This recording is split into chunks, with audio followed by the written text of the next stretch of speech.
Nerdy is defined as someone characterized by an obsessive interest in something. Xbox, Marvel, technology, D&D, Lord of the Rings, escape rooms, Pokemon, Funko Pop, Star Wars, PlayStation, comic books, Magic the Gathering, Nintendo, Harry Potter, Game of Thrones, Teenage Mutant Ninja Turtles, Power Rangers. All of that is Tech D Rob, host of the Nerd News Podcast, your source for everything nerdy. I realize you guys are all nerds. And this is the Nerd News Podcast. Welcome to the Nerd News Podcast for October 17th. I double-checked it before I started talking. I still messed it up. So it is the week of October 17th. Lots of new things coming out video game-wise, which we'll get into in just a second. We're also going to talk about some new Netflix stuff for you to check out. Best Buy has made a huge change in their stores, and I will tell you all about it. And we'll talk about a bevy of other nerd news related things. But as we always do, let's get started with the quick hits. And I was just saying, video game wise, there's a lot coming out this week. So let's start with yesterday, SpongeBob SquarePants: The Cosmic Shake made its way to Xbox Series X and S and PlayStation 5. Today, Cyber Knights Flashpoint is available on PC, Mac, Linux, iOS, and Android. Also today, Mortal Kombat Onslaught on iOS and Android. Skull Island: Rise of Kong on all current and next-gen Xbox and PlayStation, along with Switch and PC. Sonic Superstars on those same consoles. Wizard with a Gun on next-gen PlayStation and Xbox, along with PC. And then tomorrow, Mike Mignola's Hellboy Web of Weird, WYRD, I don't know if it's pronounced the right way, but that is on current and next-gen PlayStation and Xbox, along with Switch and PC. Slender the Arrival on next-gen consoles, PlayStation and Xbox. Endless Dungeon comes out on Thursday. That is on next-gen Xbox, but current and next-gen PlayStation, along with Switch and PC. Then we have Galactic Civilizations 4 Supernova on PC. Gangs of Sherwood on PlayStation and Xbox, next-gen PC as well. Then Gargoyles Remastered, which is the old Disney show about the gargoyles that animate and save the city. It's been a long time since I've seen it, but it's a remastered version of that, similar to the Aladdin and Lion King thing they did. But that is on next-gen Xbox, but previous generation PlayStation, along with Switch and PC. There's got to be some sort of typo there. Hot Wheels Unleashed 2 Turbocharged is on current and next-gen Xbox and PlayStation, along with Switch and PC. Overpass 2 is on PlayStation 5, Xbox Series X and S, and PC. The Seventh Guest VR is on PlayStation VR 2, Quest, I would assume Quest 2, and maybe Quest 3 when it comes out soon, along with PC. The Gap on next-gen PlayStation and Xbox. Jackbox Party Pack 10, there are 10 of those now, on current and next-gen Xbox and PlayStation, along with Switch and PC. World of Horror makes its way to current and next-gen PlayStation, along with Switch and PC. And then the big titles this Friday on PlayStation 5. Marvel's Spider-Man 2, which is a game I'm very much looking forward to. I'll be playing that later. I'll give you a brief review of it next week. Along with Super Mario Brothers Wonder, so maybe Super Mario Bros. But they just announced that fairly recently, but it is already available on Friday. On DVD this week, we have Barbie, Haunted Mansion, and Last Voyage of the Demeter. Now, DVD might not be in this category very soon, and I'll get into that in the next segment of the show, but I'll tell you why. Digitally, this Friday, Saw 10 is available. So if you're really interested in it and you wanted to watch it for Halloween, you wanted to catch up all the Saws or whatever, it's available digitally starting Friday. And on Friday, also in theaters, we have Killers of the Flower Moon, the Leonardo DiCaprio vehicle, as Reagan would like to call it. It is a 3.5 hour long movie. I believe it's Martin Scorsese, but 3.5 hours in a theater, I think I'll wait. Unless it's an Avengers movie, 3.5 hours is a long time for me. I can't remember. I know there was one recently that I watched. It was around 3 hours, and it was. Oppenheimer was worth it. I just don't. I mean, it looks good, but it's not Oppenheimer, right? All right. So I'm going to take a quick break on the Nerd News Podcast, and when we return, we'll talk about more nerdy stuff. At TechD_Rob on Twitter, Instagram, and Twitch. More Nerd News Podcast next. Follow TechD Rob on Instagram, Twitter, and Twitch at TechD_Rob. This is the Nerd News Podcast. Welcome back to the Nerd News Podcast. This is a no-nap day for Tech D-Rob. Recording this on a Monday. It's currently 12:30 on a Monday when I'm recording this, and I hate to break the illusion that this is recorded the day of or whatever, but it doesn't really matter. But I have a call at 2:30, so I'll be leaving here about... See that? But the light is, cast up at the ceiling, and then I'm looking at a TV to see what I look like, and I guess I look okay. Except for the hair, because my hair has really gone downhill recently. The beard's still going strong though, so I'm okay. But yeah, the walls look great, as you can see, and we may have finally figured out some lighting things. It is a little dark in the room overall, but I prefer it that way, so I'm the only one who is okay with the current situation, I guess.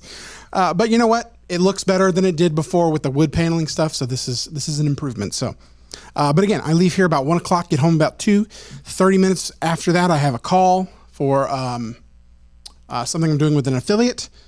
And then, what am I doing with the rest of my day? Probably playing Baldur's Gate 3, I don't know. But at 2:30, you can't really take a nap. It's just not, you don't do that. It's not good. So let's get into some nerd news. The Fall of the House of Usher is available now on Netflix. If you are familiar with The Haunting of Hill House, The Haunting of Bly Manor, it is all done by I forgot his name. Come on, Mike Flanagan. Mike Flanagan, also responsible for a bevy of other horror things. He is well known in the horror community currently. Haunting of Hill House, I've just said. Haunting of Bly Manor, of course. The Midnight Mass television show, The Midnight Club. The new Fall of the House of Usher. Dr. Sleep, he was involved with, which is the sequel to The Shining. Gerald's Game, which is incredible. Oculus, which is a great horror movie.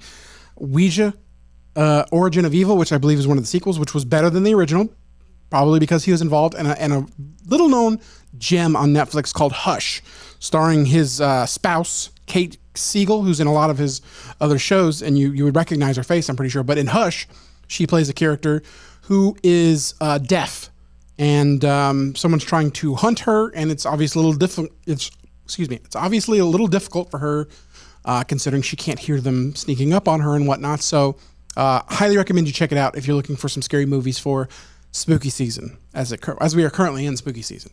But I highly recommend any of those things that I have just said to you. Dr. Sleep is the one that I would be most hesitant to recommend to you, simply because a lot of people did not enjoy it. I liked it a lot.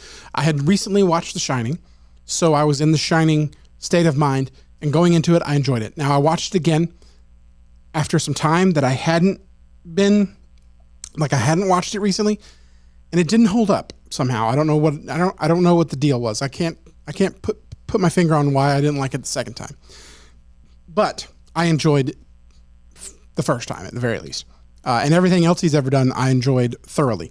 I may go back and watch The Haunting of Hill House. I still think that's the best one of his. But that is Mike Flanagan's work, and there's more on the way.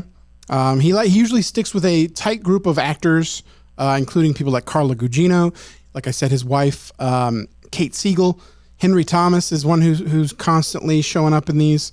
Who else do I see? And one thing to note is he directs a lot with Stephen King stuff, and he kills it every time. But Zach Gilford is a newcomer. Well, he's not a newcomer, but I really think these shows really put him on the map. Bruce Greenwood is in a lot of these. The list of people is crazy, and it gets better every time. So far, I still think The Haunting of Hill House might be the best one, but I've had no issues with any of the other ones. Haunting of Bly Manor, Midnight Mass was great. They're all somewhat different. Like, they're unique. The fact that The Haunting of Hill House and The Haunting of Bly Manor, that was just like, I think that was a Netflix decision to make sure people knew that it was the same thing.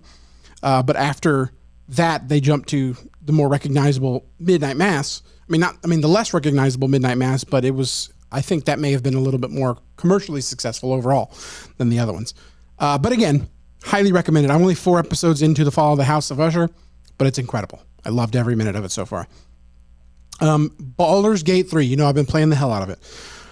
Well, Friday, I had an issue, and I couldn't get it to load. So I decided to do a fresh install, which apparently deleted my saves, which I know Steam has cloud saves, but my cloud save was last updated about 12 hours of in-game progress prior. So Saturday I had a real decision to make. Do I stop playing the game completely, or do I just pick it up where I was? Now, typically, if a game did this to me, I'd be done.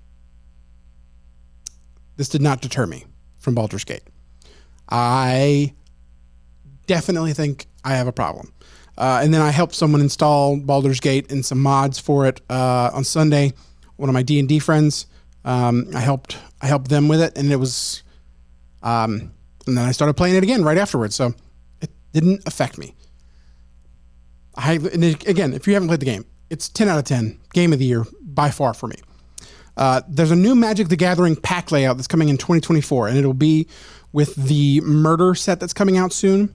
But before, they had set boosters and they had draft boosters. So draft boosters were only playable in a draft. Draft boosters were the only ones that were playable in a draft. Like a set booster you couldn't use, a collector's booster would not work either, the way they designed it. But these new upcoming ones will replace the set and draft boosters, and they're just going to replace both of them, and it's called play boosters. So here's what you get in it. Slots 1 through 6, you get a common. Slot 7, you get a common or a card from the list. Now, if you're not familiar with the list, it is older cards that they have deemed interact with the set pretty well, or are cards people are looking for reprints of and stuff like that. Sometimes it works well, sometimes it's a little iffy, but that is a place that I would call, and I'm going to use a terminology that they use a little bit later, but I would call the list card a wild card type situation. After that, slots 8 through 10 are uncommons. Slot 11 is either a rare or a mythic rare. And then slot 12 is a basic land. But here's where things get crazy. Slot 13 is a non-foil wild card. Now, they haven't exactly said what the wild cards are going to be.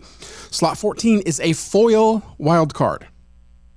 It's just every pack has a foil now, which is something a lot of trading card games have employed in the past. Simply to hype up every pack. You get excited when you see a foil card. Makes sense. Why not give it a shot? And then slot 15 used to be another card, but now it is an add, a token, a helper, or an art card. But you can get up to 4 rares in a play booster. Now that doesn't mean you're going to, because you'll get a rare or a mythic in your slot 11. In your slot 7, it could be a rare from the list. Slot 13 could be a rare wild card, as they call it, and slot 14 could be a foil rare wild card, rare / mythic, in any of those slots, those 4 slots, which is pretty cool. I think it's gonna increase the craziness of a limited format. So I'm very excited to see how that goes. And that starts next year with the murder set, which I'm not 100% sure what that's called.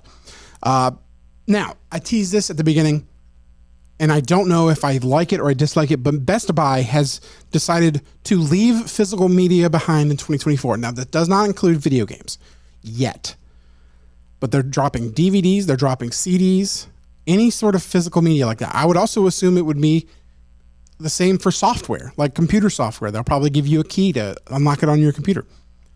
In the year 2023, there's no reason for software to come on a disc in most situations, I don't think. So we'll see exactly how long it takes them to get rid of video games as a physical media as well. But I think the reason they don't want to do that is because they probably don't make as much money off of non-physical video games. So we'll see. A sequel to The Kingsman is coming out. Not Kingsman. Kingsman was the first one. Kingsman 2 was the second one. The Kingsman was the prequel to the first one. Now The Kingsman 2 will be another prequel to the first one, but a sequel to the prequel, if that makes any sense to you. But it will cover the rise of Hitler. Apparently in the after credits scene for The Kingsman, it is teased that Hitler could be the next subject of a Kingsman movie, whatever you want to call it. But it is being written currently. Matthew Vaughn teased that it is about Hitler and his rise. So no word on if that's going to be made, or when it would come out, if it is. But I assume if The Kingsman was successful, they would give him a blank check. Well, not really, not a blank check. They'll give him what he wants. Excuse me. But yeah, over the weekend, the Marvel, I'm sorry, not Marvel. That's the next thing I want to talk about. Xbox and Activision Blizzard King acquisition was finalized. $69 billion to purchase Activision Blizzard King. They've asked CEO Bobby Kotick to finish out 2023, and he is a very controversial figure. But they asked him to stick it out, at least for the year. And Bobby Kotick also recently teased that Guitar Hero could see a return. And to that I say, hell yeah. Please. I need it. I love Guitar Hero. It's one of my favorite games of all time. Marvel, the new Loki show is out. I've not watched an episode yet. And it's not that I'm not interested in Loki. I'm just not as interested in Marvel as a whole right now. I never thought I'd get to this day, but it's distinctly because of lack of quality. The fact that, I don't know, the Secret Invasion wasn't good. And I can't even tell you the last time I truly enjoyed a Marvel project. Maybe it was Black Panther 2. It's overflowed. It's overloaded right now. And I hate to agree with the Marvel haters, but it might be time to shelve a lot of projects. So I'll let you know if I do watch Loki and when I do, but I just don't plan to do it anytime soon. Matt Mercer has announced that he will voice Vincent in the new Final Fantasy VII Rebirth video game. Vincent was one of the characters you could recruit to your team on Final Fantasy VII if you're not familiar. Previously voiced by Steve Blum, I believe. And I don't know if it's Blum or Bloom. Blum is his last name. But I don't remember there being much talking in the original Final Fantasy VII, so maybe I'm just not remembering, but I just know that he was credited as a previous voice of Vincent, so curious where that was, but I probably should know.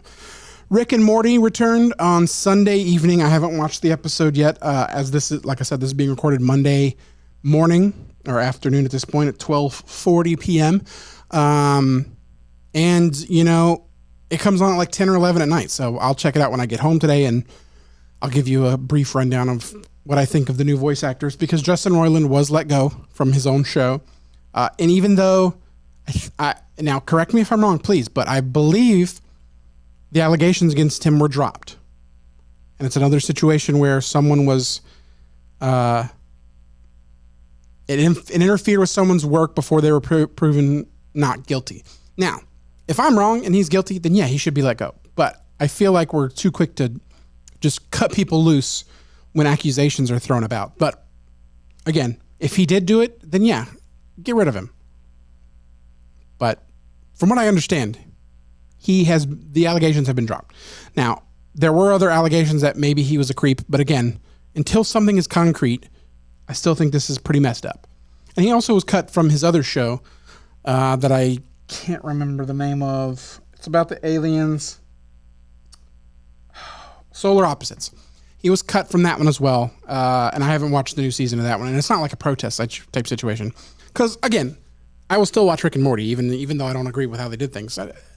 Rarely does something like that deter me from enjoying something. I can definitely separate the art from the artist, even if someone, I guess if he was still on it and then he was convicted, I might feel a little bit bad about it, but, I'd probably still watch it. I mean, I can fully separate the art from the artist in general.